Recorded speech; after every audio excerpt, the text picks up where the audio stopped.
Nous sommes ici en présence de Kristen Megan, ancienne militaire, n'est-ce pas? Oui, j'ai été dans l'armée de l'air américaine pendant 9 ans.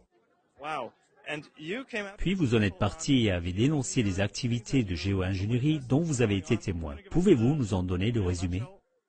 Absolument, au départ, j'avais entendu parler de ce que beaucoup de gens appellent les chemtrails et je travaillais dans un métier appelé l'ingénierie bio-environnementale. Je me suis dit que c'était insensé et pourquoi ferions-nous quelque chose comme ça? Pourquoi modifierions-nous la météo en utilisant des matières dangereuses dans notre atmosphère?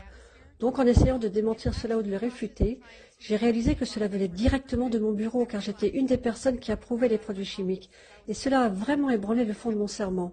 J'ai alors fait beaucoup d'échantillonnage, j'ai fait beaucoup d'enquêtes, j'ai lancé l'alerte, je suis sortie et j'ai alors utilisé mes informations d'identification, mon serment et mes pouvoirs pour le bien, pour aider les gens à comprendre que c'est bien réel. C'est désormais ouvertement admis. Il existe plusieurs formes de modification de la météo. J'ai spécifiquement trouvé celle qui concerne l'injection d'aérosols stratosphériques. Et collectivement, le monde entier doit comprendre que c'est maintenant admis parce qu'ils disent que ça lutte contre le changement climatique. Et bien, le changement climatique dont nous devons nous inquiéter, c'est l'ingénierie climatique artificielle, également connue sous le nom de géo-ingénierie. Et quand vous dites qu'ils ont injecté des produits chimiques dans l'air, quel genre de produits chimiques retombent ensuite sur les humains, grosso modo? Il y avait des nanoparticules de métaux comme par exemple différents sulfates, du barium et du strontium. Je sais que cela a probablement changé depuis. Je sais qu'ils utilisent de l'iodure d'argent pour certaines choses. Et ce qui est étrange, c'est les quantités que j'ai vues, le conditionnement dans lequel ils arrivaient. Et ce sont les mêmes types de matériaux que j'essayais de fabriquer en dehors du lieu de travail pour les remplacer par des matériaux plus sûrs. Et lorsque vous regardez ce qu'on appelle la fiche des données de sécurité, avec les informations sur un produit chimique ou l'équipement de protection individuelle à porter, et où comment éliminer ce produit, comment l'emballer pour l'expédier, quand on voit que ces informations clés, que ces informations sont manquantes, je me suis posé des questions. Et mes questions ont fait que j'ai été diabolisée, et là j'ai su que j'avais trouvé quelque chose que je n'aurais jamais dû trouver. C'est dingue. Donc ces métaux sont fondamentalement toxiques pour les humains, je présume, ou... Oui, car ils contiennent également d'aluminium. Et beaucoup de gens vous diront, eh bien, ces choses ne sont pas horribles en petite quantité. Mais ce ne sont pas des petites quantités, car lorsque les choses sont dispersées au-dessus de nous, les taux de dissipation dépendent de la météo et du climat. Et ça pénètre dans la nourriture, ça pénètre dans le sol. Et partout dans le monde, les usines de traitement des eaux usées ne sont pas capables de les filtrer, surtout lorsqu'il s'agit de produits pharmaceutiques ou de substances toxiques. C'est ainsi qu'on les appelle.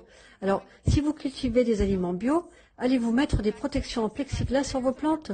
Je trouve que c'est horrible. C'est pourquoi vous pouvez les interdire n'importe où. Certains États des États-Unis les ont interdits et c'est bien de continuer à faire avancer les choses. Mais les gens doivent vraiment en prendre conscience, quel que soit leur parti politique. Ça ne va pas du tout et on constate une augmentation considérable des produits neurodégénératifs, comme la maladie d'Alzheimer. C'est difficile pour les personnes souffrant de problèmes respiratoires et d'asthme. Les gens se demandent pourquoi ils ont des allergies 24 heures sur 24, 7 jours sur 7, 365 jours par an. J'ai aimé ce que vous avez dit à propos du changement climatique ou du changement météorologique que nous vivons. Souvent, nous ne pouvons pas dissocier cela à des activités de géo-ingénierie. Voulez-vous dire quelque chose de plus à ce sujet? Je veux dire, comment le ressentons-nous? Y a-t-il une preuve absolue que ça vient de là? Oui, il y a des endroits où ça a été ouvertement admis. Vous vous souvenez de Dubaï? Et puis quand les gens se sont énervés, ils se sont rétractés. Mais la boîte était déjà ouverte. Et le problème est, je sais que ça semble idiot, mais lorsque vous regardez des films avec un changement d'horaire, ils disent que si vous faites quelque chose et que quelque chose change, cela aura une répercussion au fil du temps. Si vous modifiez la météo, vous jouez avec Mère Nature. Et la météorologie est une étude très approfondie. Et j'en connais un rayon là-dessus en raison de ma profession de traceur de risque. Mais lorsque vous modifiez la nature, là où des choses ne sont pas censées se produire naturellement, ça n'a pas de sens. Nous avons eu des inondations massives en Californie et nous avons un système appelé HARP aux États-Unis. Et les mêmes personnes qui m'ont diabolisé il y a 5 ou 10 ans me disent maintenant « Waouh !» parce qu'ils découvrent que c'est ouvertement admis dans tous nos documents américains. Les États-Unis ne sont pas le seul pays à le faire. Waouh, c'est fou. Merci beaucoup d'avoir parlé de cela et d'informer l'humanité sur ce qui se passe. Merci beaucoup, Kristen. Thank you so much, Megan. Thank you.